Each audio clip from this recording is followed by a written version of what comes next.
Hello everyone! Welcome back to my YouTube channel, and for today's video, i-share ko sa inyo yung mga purchases ko for more than a year na dito sa Shopee and sa TikTok. So, mostly kasi kapag gamit sa bahay, furniture, appliances, or mga storage, ganyan, sa Shopee ko talaga yon binibili. Pero pag mga personal needs ko, mga damit, or accessories, sa TikTok ko siya binibili.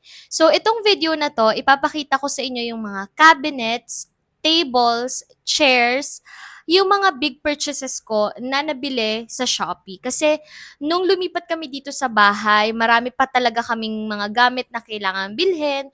And ako personally, mas okay ako sa online bumibili. Kasi una, maraming voucher, maraming discount, mas mura.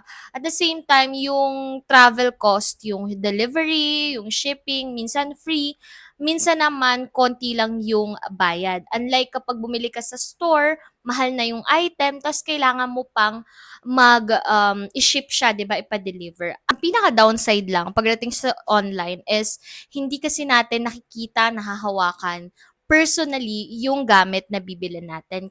So, hopefully, itong video na to is makatulong para sa mga undecided na bumili sa online. So, yun. Without further ado, let's go to the video. Okay guys, so sisimulan ko dito sa lights. Ayan. Warm yung color niya. And then, mga sisi ko, ito yung unang-una kong nabili. Medyo malaki siyang desisyon na bibilin kasi i-install kasi siya dyan di ba? So, hindi ako nagsisisi na binili ko to. Tiningnan ko to sa Vista Mall, sa All Home, and medyo pricey talaga siya. Parang umaabot to ng mga 3,000 to 4,000 yung ganitong style, as in ganitong style. Pero sa Shopee, ilalagay ko na lang sa screen yung price kasi ayoko magkamali. So, yung bumbilya na yan na yon nung binili namin. Medyo maalikabok na nga, hindi pa nalilinisan. Pero, hindi pa siya napupunde simula nung binili namin siya. So, hindi pa napapalitan. And then, pwede nyo namang tanggalin tong white na to kung ayaw nyo. Pero sa amin, mas gusto namin na nandyan para yung liwanag is intact yung liwanag dito sa dining namin. Okay, and mag-move on naman tayo sa aming dining table. So, yung aming dining table is nabili ko sa Shopee. So, binili ko to last October 2023. And ngayon, aside from sa ngat-ngat ng aming fur babies sa paa, ayan, yung mga ngat-ngat, kita nyo naman, ayan, is hindi pa siya nasisira. And matibay siya, at saka aesthetic. Maganda siya. Yung chair naman, ito siya, meron lang siyang manipis na foam. Pero okay na okay siya. Just for your reference, nasa 100 kilos yung asawa ko. And kaya siya niyan.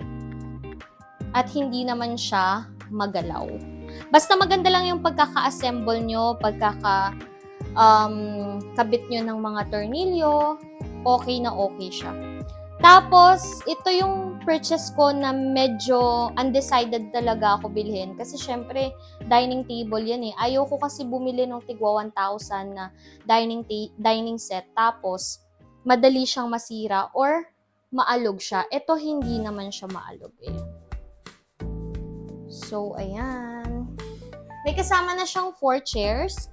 So, meron siyang, I think meron siyang 6 or 4 lang ba, pero ayan. And then, isama ko na rin to, kaya ni-ready ko dito. Itong placemat na to, sa Shopee ko din siya nabili. And then, itong mangkok na to is sa Shopee din. Plus, ito yung favorite ko din na purchase ko. Kasi gusto ko mag-invest sa magandang plato, yung parang hotel style or restaurant quality na plato. And ito, ganito naman siya. Hindi siya yung mukhang mumurahin na plato. I think nasa 200 plus isa neto. Tapos ito, set siya parang 200 something. 6 to, nabasag na yung isa. So, yon. Gaya nga ng sabi ko, pati yung mga cabinets na lagayan ng mga plato, baso, sa Shopee ko din siya binili. Ito guys is isa sa mga magaganda kong nabili sa Shopee kasi bukod sa matibay siya is tingnan nyo naman, aesthetically maganda siya. Itataas nyo lang to, tapos ipupush nyo papasok, and then ayan. Tapos ganun lang din siya. Hindi lang maganda yung pagkaka-arrange ng mga laman, pero maganda siya.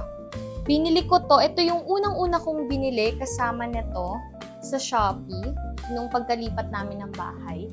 And so far, so good. Hindi naman din siya nababasa, kaya hindi siya nagkakalawang. Pagdating naman sa appliance, ito yung nabili namin sa Shopee, Gabor na air fryer. Ang downside lang nito is wala siya yung setting nung heat. Mali lang ata kami na check out. Pero nakapag-bake na ako dyan ng cookies and banana cake. Tapos maganda din yung pagprito dyan. So okay lang naman siya sa akin. Yun lang downside is wala yung heat selection. Kaya I think kami yung nagkamali ng pag-check out dun. So ayun. Lalagay ko na lang din yung link sa description box. Next is itong shelves. Itong shelves namin na to, floating shelves, is in-install siya nung husband ko. Diyan, sa mismong pader talaga. Hindi siya naka-no nails ha. Meron siyang screw, pero kaya hindi siya nakikita kasi nandun siya sa loob ng shelf. So, ayan. So far, maganda naman siya and hindi naman siya pa nasisira, hindi rin naman siya matibay. Nakadepende ata yun sa pagkakabit. So, okay siya. Yung mga big purchase ko dito sa Shopee is itong curtains namin.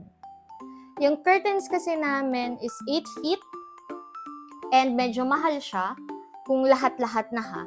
Kasi mahal pala talaga ang cortina. So, ang downside lang dito is nakalagay kasi sa description nito is blackout curtain siya. Pero ang totoo, ganyan siya kaliwanag.